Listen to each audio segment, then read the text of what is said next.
তো আমরাও ভালো আছি। তো আজ থেকে সকাল থেকে ব্লগটা স্টার্ট করলাম। তো ভাবছি আজ থেকে পুরোপুরি ভাবে শুরু করবো আর কি। তো তাই সকাল থেকে স্টার্ট করলাম আমি আমার ফেস দেখিয়ে। তো চলো সারাদিন সঙ্গে থাকো, পাশে থাকো। এখন বাজে হচ্ছে 8টা, আর এরা হচ্ছে যে যার মতো কাজে লেগে গেছে। তো চলো তোমাদেরকে দেখাই। তো রাজিয়া এদিকে মাঝামাঝি সব কিছু করে নিচ্ছে, রিয়া বসে মাছটা কেটে নিচ্ছে। মাছটা সকালে ঘরে নেওয়া হলো, ঘরে এসেছিলো, এখানে দরজা দিয়ে যায় তাই ডেকে নিয়ে নিলাম। তো একজন মাছ কাটছে, একজন বাসন মাজছে। তো দুইজনে দুই রকম কাজ করছে। আর আমি একটু বেরিয়ে এলাম ভিডিও করাতে।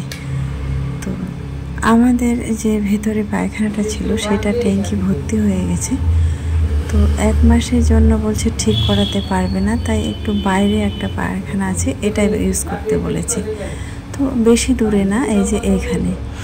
তো তাই এখানে দেখিয়ে দিলাম ওদেরকে। তো এই যে ঘর থেকে বের হলে গেটটার ওইখানে। তো বলছে এখন তো রোজার মাস, এখন পারবে না, তাই একটু পরেই করবে, 1 মাস পর।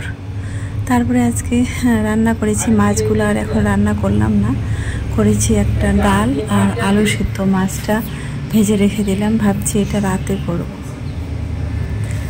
তো এখন ডাল করব। আজকে ডাল পাতলা ডাল খেতে ইচ্ছা করছিল, কিন্তু পাতলা তো করেনি, একটু গাঢ়ই করেছে। তো ডাল আর এটা হচ্ছে একটা কলা ছিল অনেক দিনের, কলা আর আলু একসঙ্গে একটা মাখা, সব মিলিয়ে একসঙ্গে করে দিল।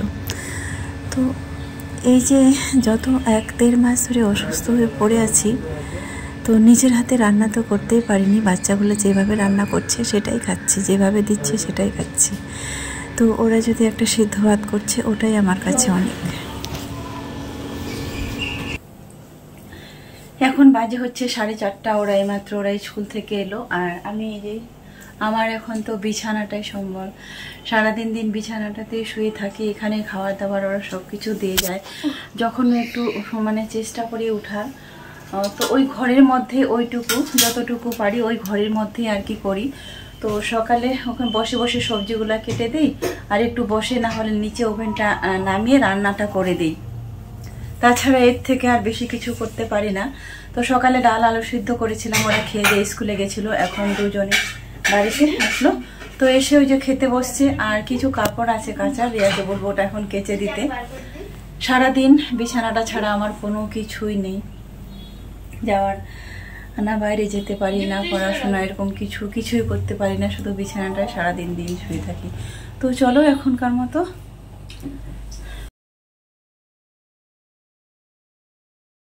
সবসময় হচ্ছে ঘরে ঢুকে থেকে ভালো লাগে। মনে হচ্ছে একটু কোথাও ঘুরতে যাব, হাঁটতে যাব, তাহলে হয়তো একটু ভালো লাগবে। কিন্তু তারপরে ভাবলাম যে এখানে একটু বাইরে থেকে একটু হাওয়া দিচ্ছে, তো এখানে একটু বসি, তাতে যদি একটু মনটা একটু ভালো লাগবে।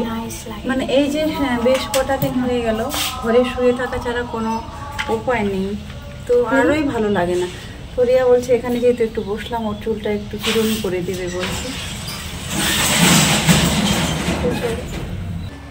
তো বিকেলবেলা ওরা বলছে মা ফুচকা খাবো।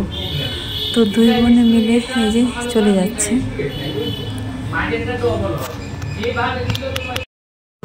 তাই 2 বোন মিলে বেরিয়ে গেছে ফুচকা আনতে।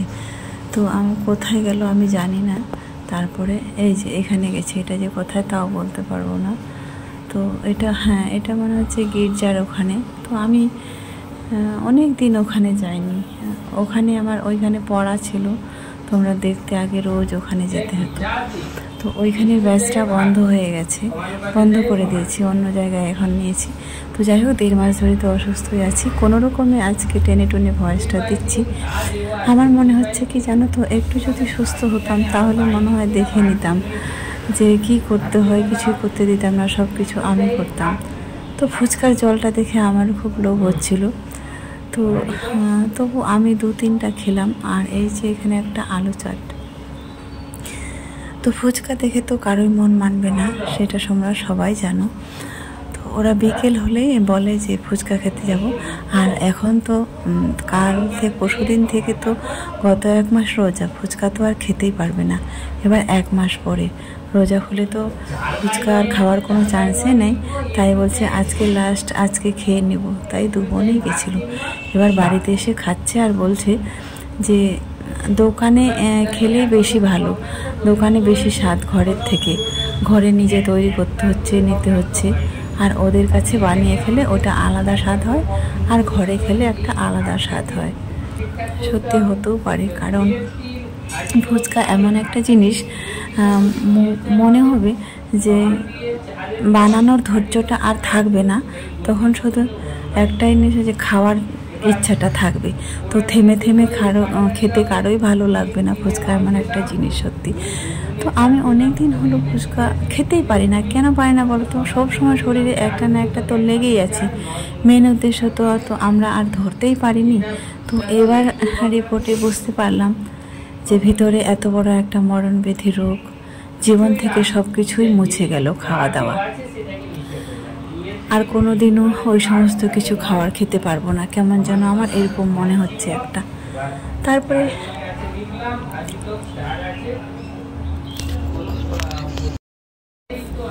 ফুচকা টুচকা খাওয়ার পরে সব রেডি করে নিয়ে ওরা চলে গেছে রান্নায়, আর আমি বসে বসে সবজিটা কেটে দিচ্ছি। আমি বলছিলাম যে আজকে বসে বসে নিচে রান্নাটা করে দিচ্ছি, নিচে নামাতে বলছেন না আমি করব। তো ঠিক আছে তাহলে ওই করুক, আমি সবজিটা কেটে দিলাম। তারপরে বললাম আমাকে একটু ওয়ারেসের জল করে দাও, ভিতরটা যেন শুকিয়ে যাচ্ছে। সারাদিনে 2-3 বার এই ওয়ারেসের জলটাই খেয়ে থাকি, তাতে যেন একটু যেন গলাটা ভিজে, না হলে গলা পুরো শরীর শুকিয়ে কাঠ হয়ে যায়। এই ওয়ারেসের জলটা খাই যতক্ষণ থাকে না বেশিক্ষণ। তোমাদেরকে বললাম যে প্রবলেম, জলটা খাওয়ার পরেও কিন্তু বেরিয়ে যায় পেচ্ছাপের সঙ্গে, থাকেই না। মেন হচ্ছে আটকায় না শরীরে জলটা, এটাই। তাই শরীরে জল নেই, অনেক প্রবলেম। তো মেন জিনিসটা যেটা ট্রিটমেন্ট, তো সেটাই হয়নি, আর কি হবে বলো? জানি না কবে পারবো কি পারবো না। তবে যাই হোক, বুঝতে পারলাম। এতদিন তো আমাকে রিপোর্টগুলো দেখায়নি, এখন বুঝতে পারলাম যে এটা হয়েছে।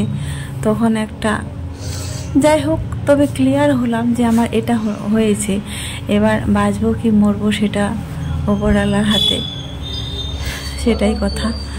তারপরে দিনের বেলায় তো ও অনেক কিছু করে সময় ওর চলে যায়, কোনো কিছুতেই আর পারে না সামলাতে। তাই এখন বাজে রাত 10টা। এই যে কাপড় কেচে এখন নিয়ে আসলো। কালকে রাতে আর কালকে সকালে যাবে আবার স্কুলে, তাই রাতেই কাপড় কেচে ফ্যানের হাওয়াতে শুকাতে দিল। তারপরে বেডশিটটা একটু চেঞ্জ করে দিচ্ছে, কারণ আমার সহজে তো ঘুম আসতে চায় না। তো বলছে এই চাদরটা চেঞ্জ করে দিই মা। তো 2 বোনে বিছানাটা করছে। সারাদিনে তো ওটাই উঠে লাফালাফি করে, তো বললে ওটা একটু আমার কাছে বালু বালু মনে হয়। তো ওইটা এবার সুন্দর করে চেঞ্জ করে দিচ্ছে, তারপরে ঘুমাবো। তো এই যে সারাদিনেও কাজ, রাতেও কাজ। আমারও ইচ্ছা হচ্ছে যে বাচ্চাটা সারাদিনে কাজ করার পরে রাতে কাপড় কেচে আসলো। আজকে যদি আমি ভালো থাকতাম তাহলে হয়তো এই কাজগুলা ওকে কাজ করতে হতো না। কিন্তু যবে থেকে ওরাও শুনেছে যে এত বড় একটা রোগ ধরা পড়ার পর, তখন ওরা যেন নিজেকে নিজের মতো করে মানিয়ে নিতে শিখেছে। আমাকেও বলে না কখনো যে এটা করো ওটা করো, টাইম হলে কখনো খেতে দেয়, মনে থাকলে কখনো তো ভুলেও যায়। যখন ভুলে যায় তখন মনে পড়ে, তখন আবারও দেয়। এইরকম করে জীবনটা তো কখনোই চলতে পারে না, তাই না? কিন্তু আমাকে যদি অপারেশন করতে হয় তাহলে তো এইখানে তো আমার আপন বলতে কেউ নেই। তো আমাকে তো কিছুদিনের জন্য বাড়িতে যেতে হবে, কারণ দেখো একটা অপারেশনের পেশেন্ট, এবার আসা যাওয়ার, ঘরে রান্না খাওয়া, এদের দেখার মতো অনেক কিছু প্রয়োজন। কিন্তু অপারেশনটা তো করাটা বড় কথা নয়, কিন্তু সববার বড় কথা হচ্ছে টাকাটা আগে ম্যানেজ করতে হবে। কোথা থেকে এত টাকা ম্যানেজ করব? এত টাকা ম্যানেজ না করতে পারলে তো অপারেশনটাও হবে না, হয়তো আমাকে এমনিতেই মরে যেতে হবে। জানি না কি আছে ভাগ্যে। তবে যতদিন শরীরটা চলবে, এই শরীর নামক মেশিনটা যতদিন চলবে ততদিন আপ্রাণ চেষ্টা করেই যাচ্ছি। মৃত্যুর সঙ্গে অনেকবার লড়াই করেছি, মরে গিয়ে অনেকবারও বেঁচে ফিরেছি, কিন্তু কখনোই মনটা চায়নি যে এই দুটো বাচ্চাকে ফেলে যাব। সেটা যদি যাওয়ার হতো তাহলে তো অনেক আগেই চলে যেতাম, তাই না? তোমরা হয়তো অনেকেই বলো কমেন্ট করে যে এক কথা বারবার বলো। তো আমার জায়গায় তোমাদেরকে বলছি, সেই দাদারা দিদিরা আমার জায়গায় একবার এসে দেখো, তোমরাও তখন ভাববে যে কেনই বা এই কথাগুলো বলি। তো